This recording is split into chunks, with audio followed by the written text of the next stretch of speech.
Yo, fellowshippers, what up? Welcome to the Fellowship Hall with the Twins and Ralph. I am Ralph, aka Big Hair, and I'm back with my fellas. Twin number one, Keith, and twin number two, Ken. Fellas, let them know what's poppin', baby.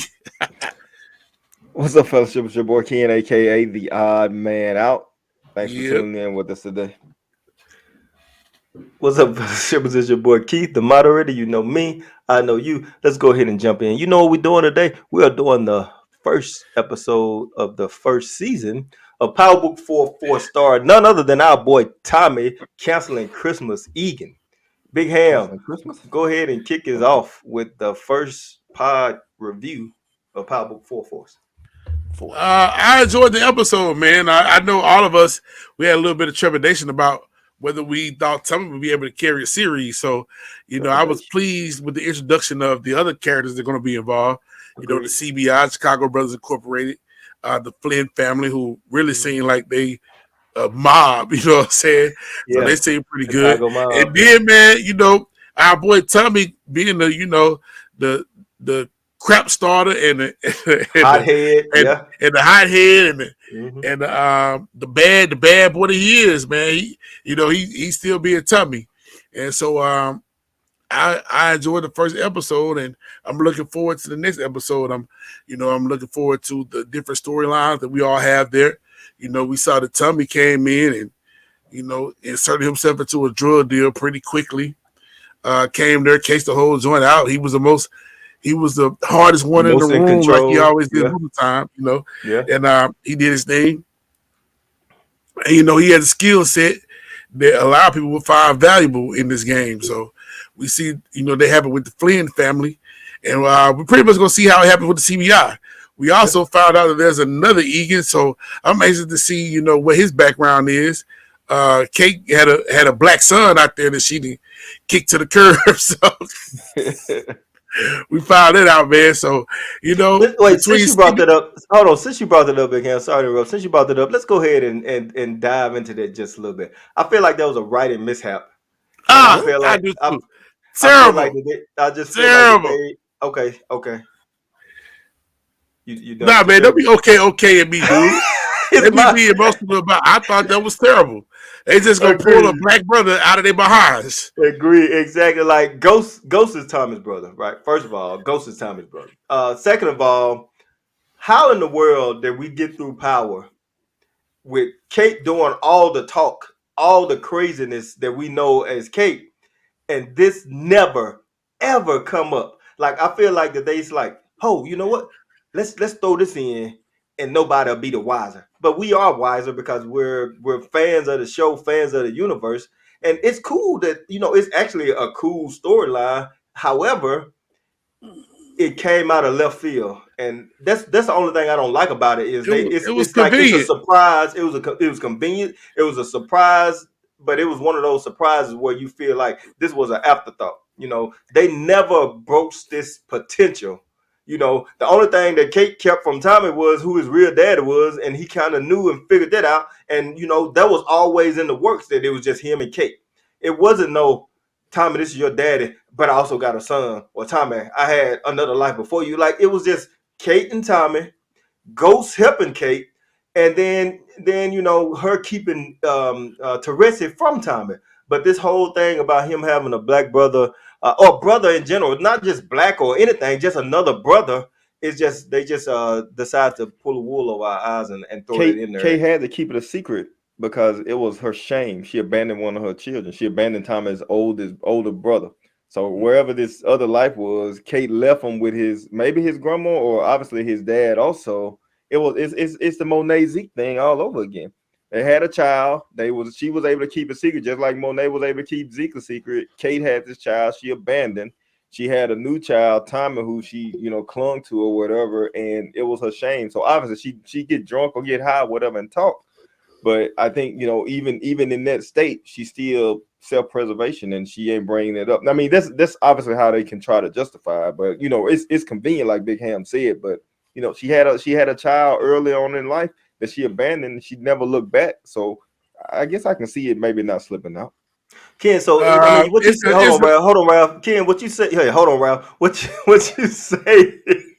What you say makes a lot of sense, Ken. Except comparing her to Monet is okay to do, but one thing about Monet is she's always in control. She was always in control. Kate was always out of control. So drugs, alcohol, emotion.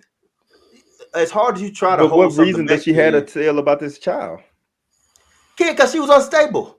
And But I when mean, she what is telling about that child going to help her or advance her? It wasn't going to do anything, you know. yeah, I know, but it still could have came out some kind of way. They could have. I mean, it's an afterthought. That's what it was. I'm okay with it going forward, but I just had to mention that it's an afterthought. Sorry for interrupting, Big Ham. Go ahead. I've heard the moral compass or the odd man out use this term often, fairy tale writing. And that's exactly what Fairy it tale was. writing. It was fairy tale writing because Tommy is in a new city and he need to have somebody with deeper ties that's going to be loyal to him outside of somebody that he just met in the game. Because we also know in the game, loyalty only goes so far. So, of course, he had to find a grandmother that's supposed to be dead, be visiting that grandmother supposed to be dead, and find out that he got a full-blown brother. Come on, man. I mean, but Who it was happened to convenient. be watching over the grandmother and when Tommy came to see her. Yeah, so, it's fairy tale writing, but that's what it is. Yeah. So I don't remember where I was at in my reaction, but I think I was pretty much done, man.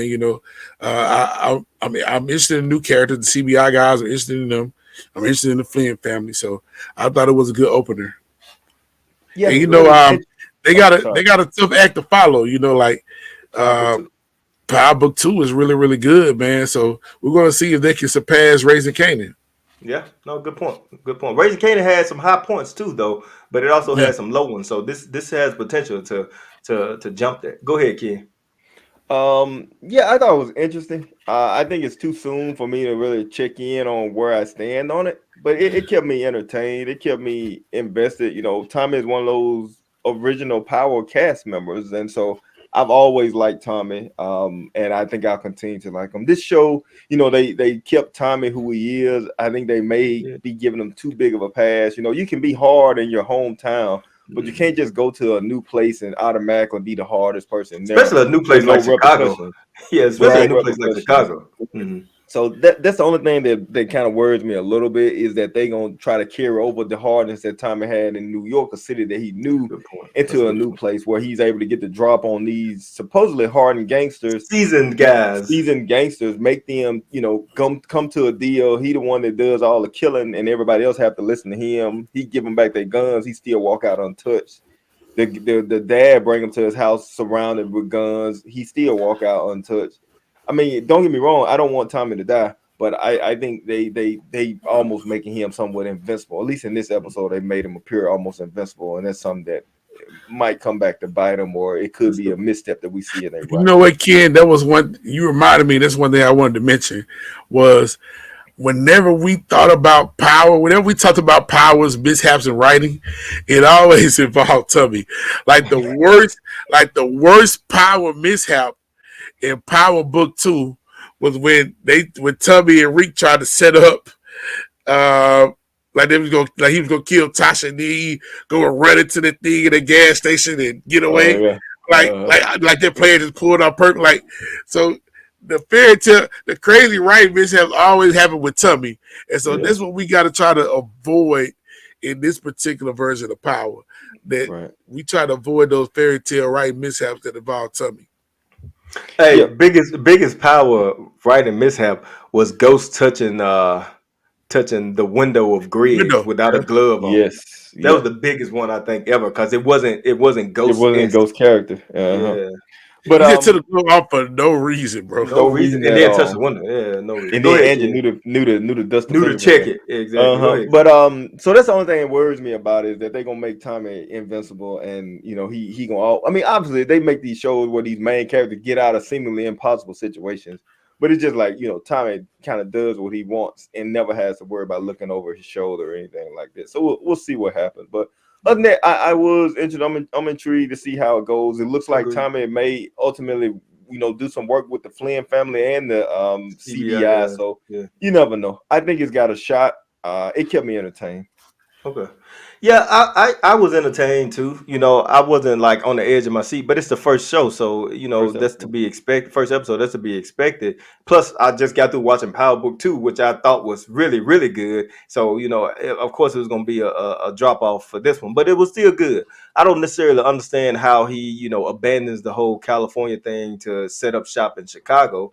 I also didn't understand why he was going to throw his brother's number away, but you know, when they made him get it back, I was decently pleased with that. You know, I was like, why would you throw away this number? And I guess maybe he was thinking about still going at that time. So it is what it is. But I was happy that that he did get the number back.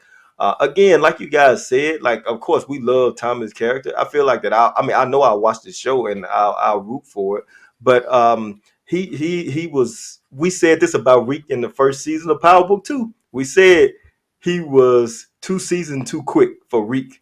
Tommy has already got a stronghold in Chicago already. You know, he's got this bartender now that he's messing with. He got his brother, although the only thing they did was met about the grandma and then talk. But you know, maybe in the next episodes or whatever, look like the brother's gonna have some kind of hand in something. Um, but he got to jump on this well established family. Like I can't say that any newcomer would come into New York with Tommy and Ghost and be able to walk into a drug deal and get the jump on Tommy or Ghost. So you know, Tommy is not a superhero. You know, he's a sharp guy as far as this criminal game, but I think that they may have, as they said, jumped the shark a little bit with him already having this amount of power so fast. Of course, it's Tommy, so we let it go. One thing I worry about, and I wonder what you guys think, but one thing I worry about is I worry that I won't be Tommy won't be the most person that I'm interested in this episode because I'm already interested in the dude that just got out of jail. That's the barber. I'm already interested in his storyline or what's gonna happen with him. So of course I want him and Tommy to work together and seem like they will have some interaction later on. But like I'm worried that Tommy won't even be my main interest in this show. So I just wonder what you guys thought about me thinking that.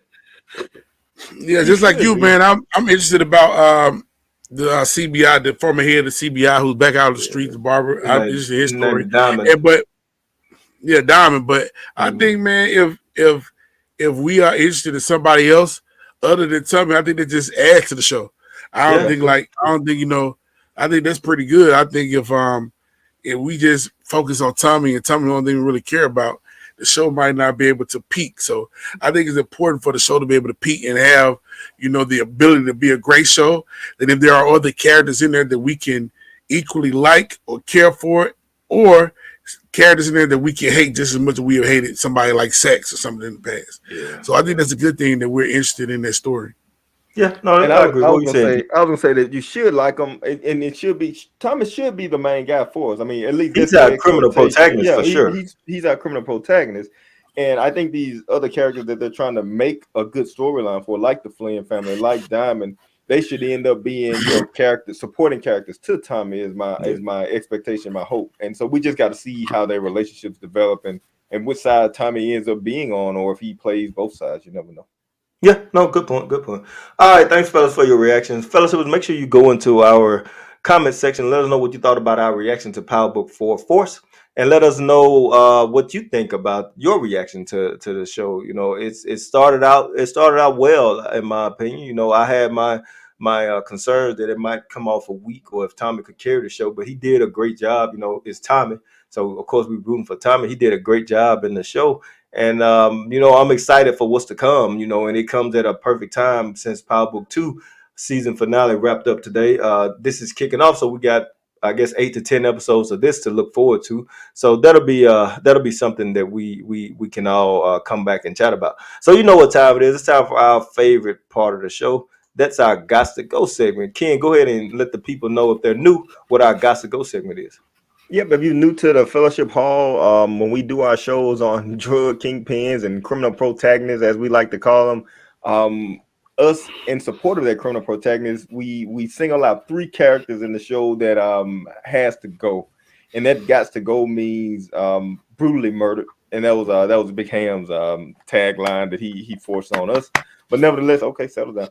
But nevertheless, they have to be brutally murdered. The main reason for them being off the show is if they are in direct opposition to our criminal protagonists, or if we just don't like them. I don't like this second part, man. I Well, prefer it's part of the. it. It's part of it.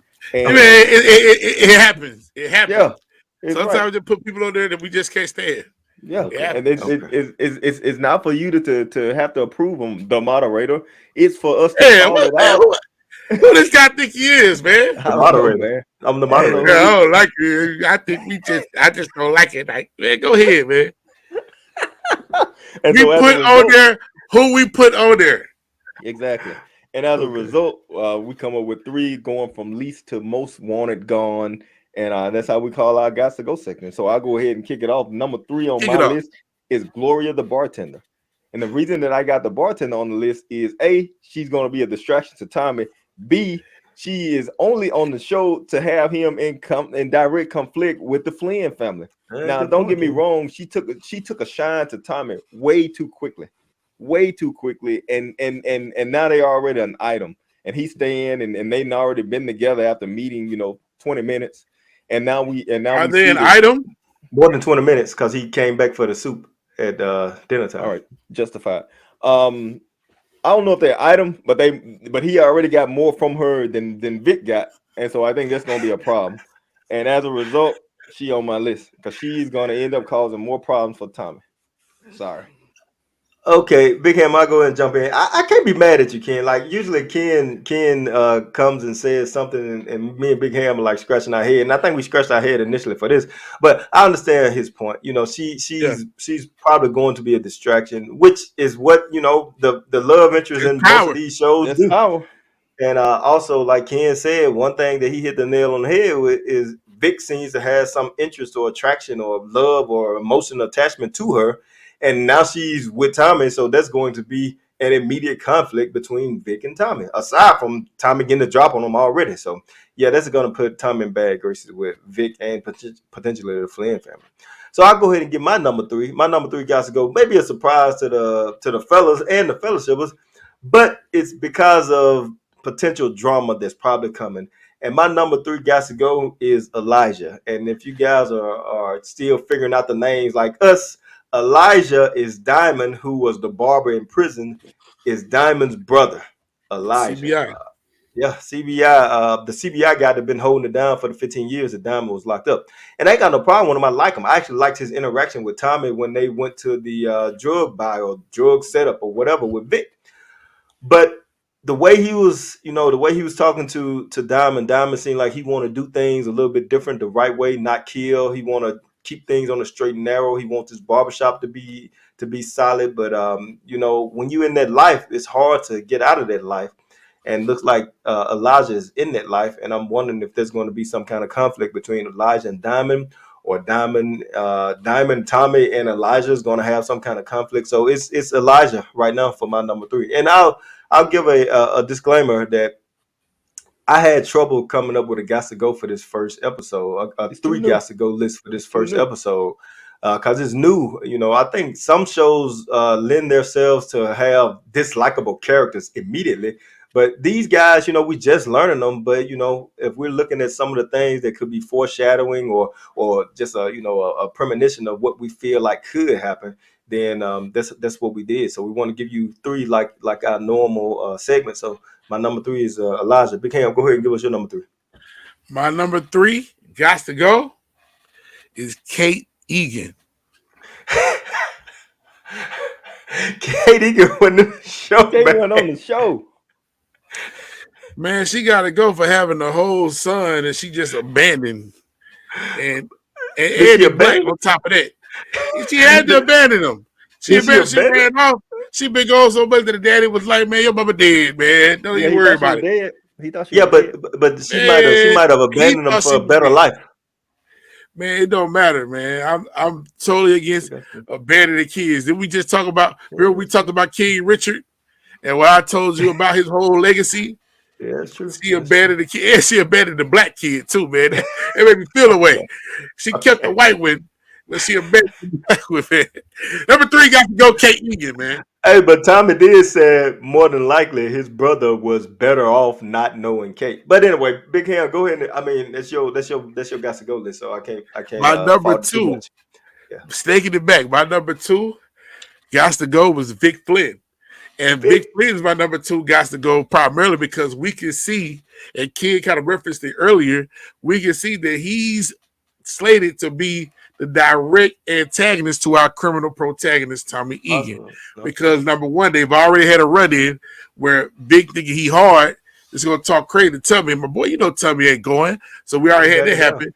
Then we find out that Vic has history with kids number three. We find out he has a romantic history with kids number three, the bartender. Gloria. And Tommy coming there in 2 days, and he's already been at this young lady. So now we know that there's going to be a further source of contentment between those two. So now they have two different reasons to be at each other's neck. And so there's going to be a situation where this thing is going to come to a head. And so my number two, got to go, is Vic Flynn. Ooh, I mean, I understand. I just like I understand Ken's number three with Gloria, so I can't be mad. I kind of like Vic though, and it's because of that whole family dynamic. You know, his the talking with him and his sister was kind of touching to a degree. You know, as a criminal family, but it was touching. You know, they want each other to be safe and take care of each other and look out for one another and whatnot. I don't think Vic is right there yet for me, but I will go ahead and jump in with my number two. My number two is a Flynn, but it's the father Walter Flynn. And I'll tell you why. It's Walter Flynn because already he's causing conflict between the sister and Vic. He's going to further cause conflict between Tommy and Vic. And, when you're the number one person, if somebody's coming in and moving your territory, then they become your number one target. And that number one target happens to be Tommy. He already told Tommy to get out of town. And Tommy said he's staying, so it's going to be a target on Tommy's back. And that person that putting the target on his back is probably Vic, like Big Ham says, but above Vic is Walter. And if Walter is in agreement, then Walter is the main person that can cause the most harm. So my number two is going to be Walter Flynn right now. Okay, not bad. I'm not gonna prolong pretty it. Good. All right, calm down. I'm not gonna prolong it. My number two is Vic Flynn. Vic Flynn is already ran up on Tommy, thinking he hard, trying to make him move out his parking spot. Vic Flynn came, somebody told the dad. I don't know if Vic told, I don't know if the sister told, I don't know if one of the bodyguards told, the one that got beat up and brutalized by Tommy. But Vic is right now, Walter is already tried to search his diamonds, telling Tommy to get out of town, blah, blah, blah. But right now, Vic is the one that's going to have some anger and vengeance toward Tommy. And then especially when he found out about Gloria is just going to get worse. And so I'm trying to cut the head off the snake before it get too big. I'm saying Vic Flynn need to go. I understand that, Ken, but the head of the snake is Walter. Walter is the head, but Vic is the one that's got the personal vengeance against Tommy. Vic is the one that's gonna be mad because of Gloria with the Tommy in messing with her and stuff. It's just gonna be personal. I'm trying to cut the head off the snake before it even goes worse. Right now, Vic is gonna be the one angry. Walter is just being the head of the organization. He doesn't care that much about Tommy. It's not personal to him. It's gonna be personal for Vic. Oh, okay. All right, well, I'll go ahead and get my number one then. My number one is, I had to look this name up on IMDb because they didn't say the name on the show. So I will give you the name and then who he was on the show so you can remember. But my number one got to go is Seamus Bennigan. And that apparently is the cop that came to the barbershop to harass Diamond for no reason. He came in there, with the I think he did, with the idea of getting a haircut, and he told him he was closed, and he still stayed. And then he got the text and opened up his coat to reveal the badge. So I don't know, this got this Detective Howard from Raising Cain vibe to it, like cops Raising Canaan. The cops on the Power universe usually are bad or too good. It's so much going on, and I feel like that this guy, the way he came at him, seemed like he might be a little dirty too. So yeah, my number one is the cop that came into the barbershop to harass Diamond. And like I said, it's hard for me to get guys to goes for this episode because it was one episode and everybody didn't come off as really needing to go. But I feel like my premonition is I feel like that this cop is going to be causing trouble not only for Diamond but probably for Tommy at some point too. So my number one got to go is the cop that came into the barbershop. Seamus. Rev, you want to go or you want me to go? I'll go, man. My number one got to go. Is also the cop, man. He just gave me bad vibes. Bad vibes, And of course, he gave me bad vibes. And, this dude just got out.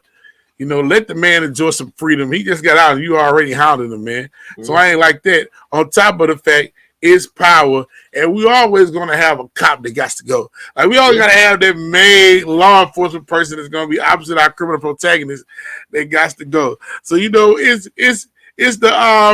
it's the recipe, you know what I'm saying? It's we got the cop that got to go. We got the main criminal antagonist that got to go. And so my number one got to go was the cop this time. And what you say his name was, Keith? Seamus Bennigan? Seamus Bennigan. Is he Irish? I don't know what he is, but that's what they got on IMDb. His slave master was. All right, man. Okay. Hey, it's Black History Month. What we talking for? Go ahead, kid. Look. Tell me, folks might have been a slave master cousin because he Irish. Tell me so Irish. They thought he was from Boston. Go ahead, man. Remember, dude was nice from Boston in the beginning. He was like screw Larry Bird, screw Tom Brady. Okay, so my number one got to go. It's not gonna be a popular take, and it is what it is. I love Tommy Egan as our criminal protagonist. I love Tommy. My number one got to go is Tommy's hardness. Tommy is too hard. I already alluded to this at the beginning. Tommy is too hard coming into Chicago, man. Tommy coming into Chicago already got people scared of him, already stepping in the deals, just running things with no concern. This dude told him to leave town. He's not going. He done broke this dude's arm and beat him up outside the club while he was taking a leak. He done pulled a gun on this little dude and made him take him to a drug drop. They got Tommy too hard, man. I love Tommy. I want Tommy to survive, but like for this episode, his hardness was just too high too soon. Tommy ain't got to get a lay of the land. You always been hard, Ghost man. was in jail. Even when Ghost was in jail, Ghost still acted mild and meek. He only broke dude's hand when dude tried to cop a feel. But other than that, they Ghost two different people. I understand it, man. I understand it, but like, my problem is, and y'all, I don't care if you don't like it. My problem is not a legit got to go, man. Tommy just Tommy just getting into this scene, being so hard on people. Nobody knows Tommy. It takes nothing for somebody to put a bullet in Tommy's head because he just got there. Tommy right now is too hard, too quick. Now, don't get me wrong, Tommy's always hard, but you ain't got to flex on everybody immediately. He does. Lay of the land. Nah. That's what I gotta say, man. Even on Ghost, man, when he would walk up to Milan or any of those guys, he was still Tommy. He had some restraint even with Milan, though, man. But like here, Tommy just all of a sudden just wait. I mean, not all of a sudden, he just too hard, too quick. But remember, he thought he was just passing through. He thought he was just passing through. Also, it is true. Maybe. He could catch a bullet even if you passing through, man. Of course you can. I disagree with your guts to go. Well, the good thing ain't got to. I understand where he's coming from. But I do too. But it's not a legit got to go. But for Tommy to not be that type of Tommy, he just wouldn't be Tommy. He could still be that type of Tommy and still not over the top. Right now, Tommy over the top. Over the top. Tommy is always over the top. He killed Holly over the top. He killed Teresa over the top. He wanted to kill Ghost. He killed Angie over the top. Like that's Tommy over the top. I don't care what you say. On the balcony over the top. Well, the devil deservedly so. But trying to kill Tasha, not over the top. I don't need y'all seal of approval on my guys to go list. That's my guys to go list, and that's the way it is. I explained the rules. Let me have his guys to go, man. She didn't understand it then, and apparently he still don't understand it now. But that's my guys to go. Okay. Well, thanks, Ken. Thanks a lot. Big Al, go ahead and close it out. Go ahead and close out for the fellowship from Force. Hey, yo, man. We appreciate y'all coming to the fellowship hall with the Twins and Rap, man. We enjoyed ourselves doing this, man. We enjoyed this first episode of Power Book 4 Force with our boy Tommy Egan back in the fold. We hope you're, Wait a minute. That's exactly right. That's exactly right, Ralph. It's Force. That's the name of the series, Force. That's what Tommy gonna be doing. Forcing people. Go ahead, Big Al. Yeah, man. So listen, we hope y'all take this ride along with us for all episodes as we review this series, another great series, hopefully in the Power Universe. We ask you to continue to follow along with us here, man, and interact with us. Like, subscribe, comment on the videos. We will come in back and converse with you all. You can follow us on Facebook at the Fellowship Hall. Like, subscribe, comment on our YouTube page here at the Fellowship Hall. You can follow me on social media, Facebook, Raphael Hammond, and on Instagram and Twitter at Hamdog22. Look me up, follow me, and interact with me on there, man. Until then, until next time, Fellowshippers, y'all be blessed. Be blessed.